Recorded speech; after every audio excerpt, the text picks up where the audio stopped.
So if you're new to this channel, the first time you're seeing this channel or seeing this video, I did episode 1, which was my first video, which is a test video because I wasn't sure whether I was going to post it or even start this channel. Then episode 2 was a very, very long video. It's like an hour long, but what I did was break it up in different parts. So it's like 7 parts to episode 2. So if you haven't seen those, go and check them out. In episode 2, I explain in detail why I started this channel. And yeah, if you're interested in content like this, doing hair, talking about stuff like that, being on a hair journey, if you're trying to regrow your hair, or if you've never grown your hair and you want to try it out with me, go ahead and try this out. I've never been on a hair journey like this before, and so I explain all of those things back in episode 2. And so today, this is episode 3, and this is going to be 2 days after I did the test video. Now, the test video is where I just did my hair, flat iron. I didn't do the whole thing where I did the shampoo, conditioner, leave-in conditioner, all the steps. I just did the flat ironing. And so you can see that and listen to music, sit back, relax, and chill. This video is, the last video, episode 2, is when I was showing you how I hydrate, or not hydrate, or moisturize my ends by putting oil on them. And so I explain all of that. And now this is the day after the last episode. So this is day 2 after the test video, 2 days after my flat iron. I have not put any more heat in it. I showed you how I put oil on the ends to try to preserve my ends, to keep from getting, trimming them and that kind of thing. And so as you can see, my ends are a little sticky because I normally don't, like when I do a flat iron, I don't like to put any kind of oil. I'll put a little bit of serum on it just for shine, for silk amino acids and all of that. But I really don't put oil on the ends of my hair because it makes my hair too sticky. And as you see, my hair is really heat trained and really straight. So by putting extra oil on it, it's not going to make the flow of the silk press the way it normally would. But I'm on a hair journey and I'm trying these different things that I've learned to help grow my hair. So one of those things is putting oils on the ends of my hair, whether I'm flat ironing it or whether I'm wearing it in braids or twists or whatever. Making sure I put oils on the ends so that I can help to retain the length of the ends. I have no problem growing hair. Normally at this length, and when I see my ends looking straggly, I will just trim the ends so that my ends can look thicker. And that is what has been causing my hair not to really grow past shoulder length. So my journey here is to attempt to grow my hair past shoulder length. So today I'm showing you day 2 of the test video where I did the flat iron. Yesterday I did the oiling. Today I woke up, I did the oil on my ends like I showed you.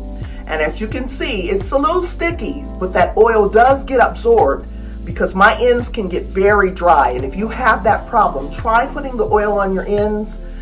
Do it very carefully and be very gentle with your ends. And that can help to keep your ends from getting real crunchy and dry, because they're going to be crunchy and dry anyway.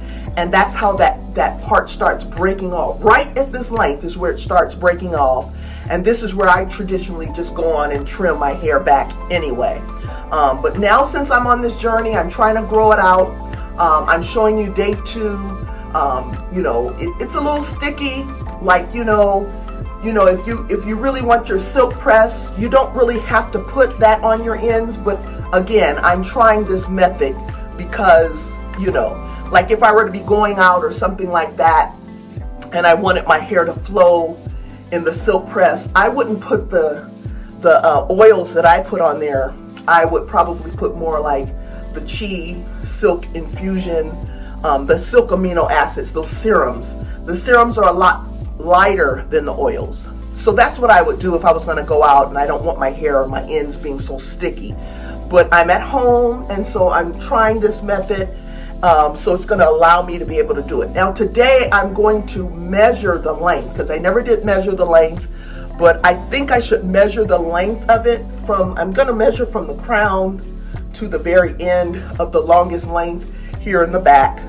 Because it seems like my back tends to grow faster than my front. And so I'm just going to measure the length from the back. I'm not a professional, and I haven't really seen anybody else do a hair journey, how they actually measure it or anything like that. I'm just doing my own thing, okay? So today I'm going to measure it and see what the length is and mark that length today, and then follow that on my journey. Who knows how long it's going to take for it to grow.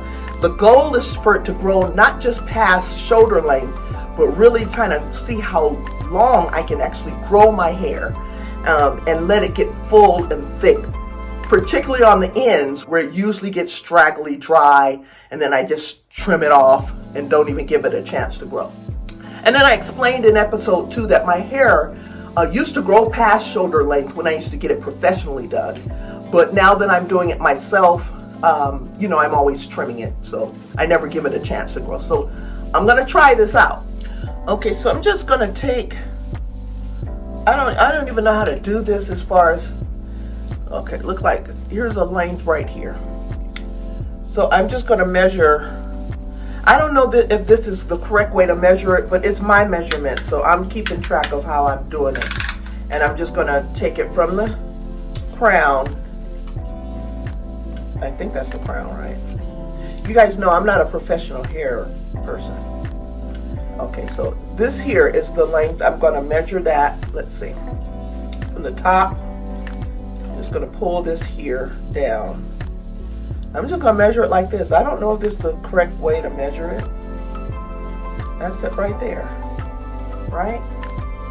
Okay, so I need my glasses to read that. So I'm holding it there to where I measured it. And so today, day 2 after the test video, is where we're going to start our measuring. That is at, what does that say here? 14, right? 14 right there. So I measured it from 0 here.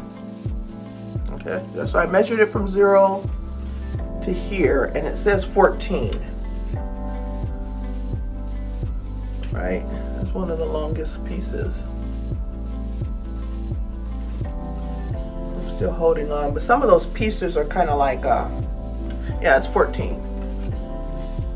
Okay, so we have 14 inches as of today, which is March the I think today is on Sunday, so whichever day is March on Sunday, I think the 17th. I'm going to write it down on my calendar, and so that's 14 inches, which is one of the longest parts of my hair, which is 14 inches, which is this part here from the back. I'm not going to measure the front, because the front I have it kind of like on a little bit of a trim here where there's shorter parts just to frame my face. But this is here is where I measured it, and it's 14 inches. And so from there I'm going to see how far I can grow my hair past that. Okay, and like I said, back in the day, you'll see it in episode 2. I'm not going to repeat any of the other stuff that I said in episode 2. Go check it out, episodes 1 and 2. Different parts in episode 2, parts 1 through 7. And then this is day 3 of my hair journey. And join me. I'm going to be sharing like different products and stuff that I'm using, and different things that I've learned from other professionals from the past, from content creators and things of that nature who are also on their hair journeys. I guess I could have looked specifically with how they are measuring their hair, but I'm just going to measure it that way. And so I'm basing it on my measurement. It's my measurement, so the next time I come, I'll measure it again, and if it grows any longer, then we could determine whether it's growing any longer. But also, it's not just length that I'm looking for. I want fullness. Oftentimes my ends can get a little thin and straggly, and so what I'm working on is doing better with my heat training as far as using my flat irons and stuff like that. I did mention some things in episode 2, so go check it out. I'm trying to be healthier as far as what I am internalizing in my diet and things of that nature. I'm not taking any hair vitamins or anything like that. I'm just really trying to do better with taking care of myself on the inside, and then seeing how that is going to help with hair growth. Also in episode 2, I showed you some problem areas that I have. Don't mind me, I'm just wearing my robe, my pajamas. I'm in my bathroom. This is a very casual setting. I'm not really good with makeup or anything like that. You're not gonna see me putting on makeup and stuff to, kind of enhance, the look of everything. No holds barred, unapologetically me wearing my PJs or whatever if I'm dressed. And the reason is because that's usually when I'm coming in to the bathroom and doing my my hygiene and all that kind of stuff. So I showed you about how I do the oils when I first take my hair out of the wrap. And so I did that today. As you can see, it is a little sticky where it wouldn't be normally this sticky on the ends, and my hair would be a bit more flowy with the silk press. Because remember, when you add any type of oil, even too much serum on your silk press, it's going to weigh your silk press down. But my goal is not really to just have a silky press. My goal is to use these techniques to retain length and get more fullness in my hair, and also to grow back some of the damaged areas that I have as well. So that's the goal. My goal is not necessarily get the bouncy silky silk. I had that on the first day, but once I start treating my hair with the oils and going into the different areas of my hair and putting the oils in, that's going to weigh this silk press down. So the goal is not to get the silky straight. We already know how to do that. The goal is to retain length, and so that's why I'm using the oils and stuff like that. Now, ordinarily, if I just want to wear my silky straight, I'm not going to be putting the oils on my ends. I would most likely use like a silk serum like Chi or something like that, and that's a lot lighter, and I would put that on my ends. Let's say if I'm going out or something like that and I just want my silk press to flow, that's what I would use. But I'm not going anywhere. I'm at home, and so I am doing this project, and hopefully I can maintain this as long as I can. Now, another YouTube content creator talked about not only could you add to your ends only the oils that I showed you in episode 2, and there are different oils you can get, buy, but those are the ones that I use. You can also put some leave-in conditioner on your ends as well. Like I use the Pureology as a leave-in conditioner after I shampoo my hair, condition it, and then rinse the conditioner out. Then you always have to put in a leave-in conditioner to seal the moisture into your hair, because when you rinse that initial conditioner out after you shampoo, when you rinse that out, you're actually rinsing out the conditioner. That conditioner is not doing anything except it does what it does in the hair shaft, and then it just rinses out. So if you rinse it out, the way you seal in that moisture is using a leave-in conditioner. So if you're not using a leave-in conditioner after you shampoo and condition your hair, and that's why it's a leave-in, because it stays in your hair, and that's what's going to help you to maintain your moisture throughout the week while you're wearing your silk press. So before you blow dry it and everything, you want to put in your leave-in conditioner. This is Pureology. This is really good. It's a really good liquid leave-in. There are cream leave-in conditioners as well. Sometimes I'll use a cream leave-in conditioner like I use the Olaplex. And forgive me, in episode 2, I kept calling the Olaplex oil. What was I calling it? I was calling it Moroccan oil. I was calling it Moroccan oil, but it's really, I'm trying to look for that leave-in conditioner.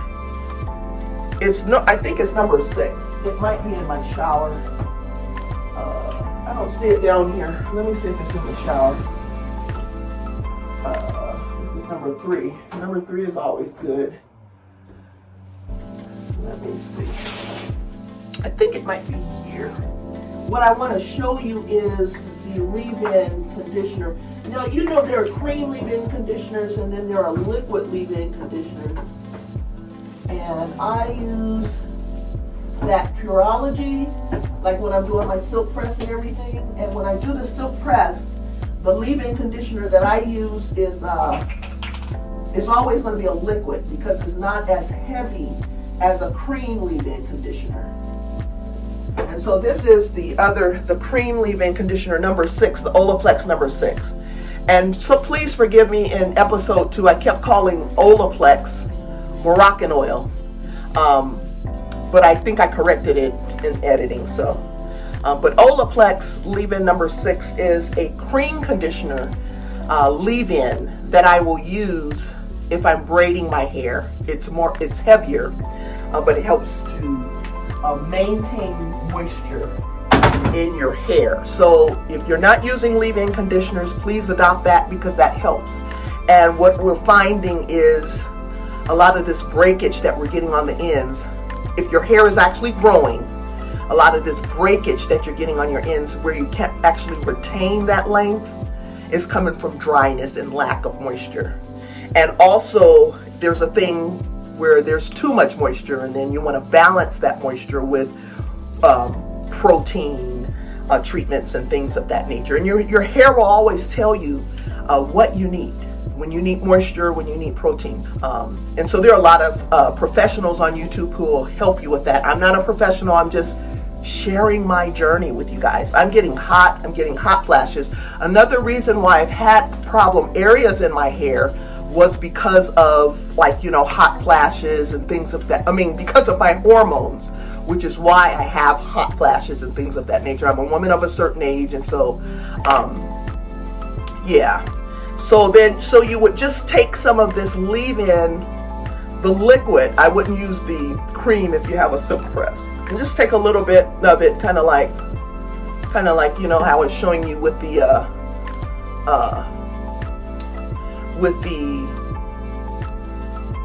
how I was showing you with the oil. Just put a little bit on there. It doesn't take much, and you put that on the ends. This is for maintenance.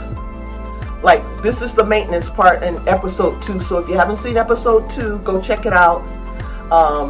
There was someone who suggested that you can also add a little bit of leave-in conditioner along with your oils to the ends of your hair to help to keep those ends moisturized and not get so crunchy. You know what I'm saying? And when your hair is heat trained like mine, putting this little liquid here on there is not going to make it revert back. But if you don't have, if your hair is not heat trained, you might be careful about putting any kind of liquid, even cream conditioner on your ends. You might just want to stick with the oil. And then I go in there to those little problem areas. And for my hair gets really, really dry. And so I'm sweating now, having a little bit of a hot flash. And what's good about my hair being heat trained is that you wouldn't know I'm having a hot flash based on the ends of my hair. And then just kind of brush the ends a little bit. And there's a thing about you don't want to be over manipulating your hair. And I'm just showing what I do, where I just, right here in front of you, I don't be sitting up here combing on my hair all day and doing all of that. I'm just doing that here just to show you my hair on this video. But we don't want to be over manipulating our hair, putting our hands in our hair all day and all of that, because all of that, can weigh on your hair and cause future damage. And another thing is, I want to stick with the regular routine. You know what I'm saying? I just want to stick with the regular routine so that I won't be causing future damage. Today, everything may look great when you're trying new trends and new products and stuff on your hair. It may look great immediately, but you don't know what kind of damage you could be causing to your hair that may show up a year from now or months from now. And so I'm being very careful about how I handle my hair. I'm using products that I know that are good products, and some of the products may hurt your pocket a little bit, but it's an investment. I mean, you go and buy food, you see how the price of food and stuff is when you're going out and entertaining and stuff. You spend money on that. It's okay to spend some money on some products that will be good and nourishing for your hair. So I'm sticking to good products.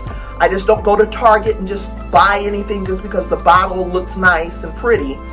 That's how they market to us.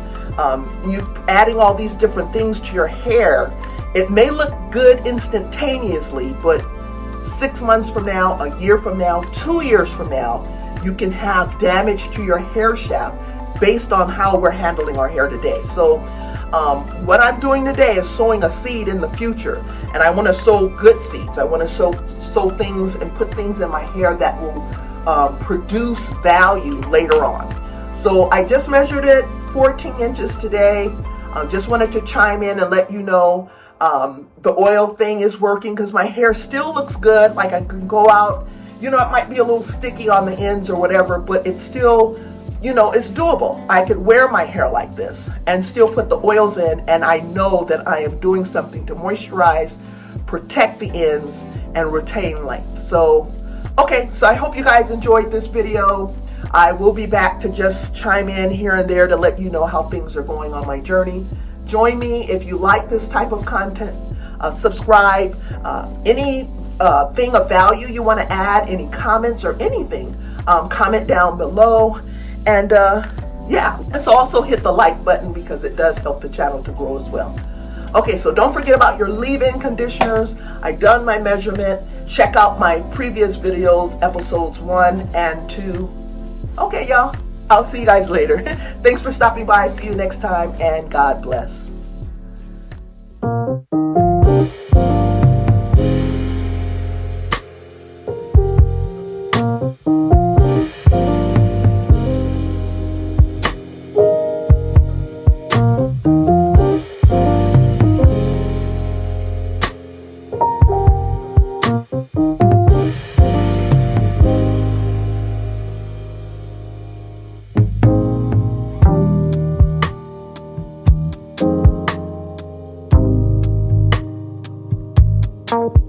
Bye.